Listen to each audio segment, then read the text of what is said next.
Hi, my name is Mauricio Garzón, student of Growth 13, Step 3, Identified Technology Valued, Day, Abril 4, 2021.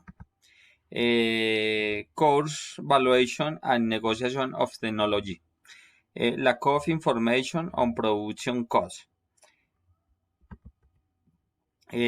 Cause failure to disclose information, difficulty in estimating cost and benefit.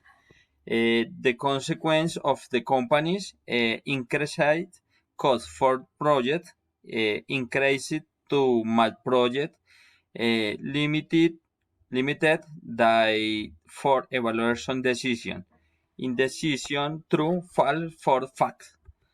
Recommendation 1, it is necessary for companies to have an information system that allows recording, determining, distributing, accumulating, analyzing, interpreting, controlling, and reporting the cost of production, distribution, administration, and financing.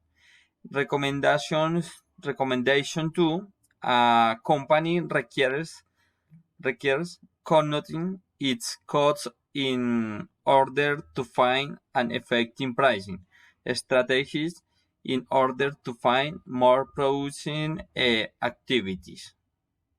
Thank you.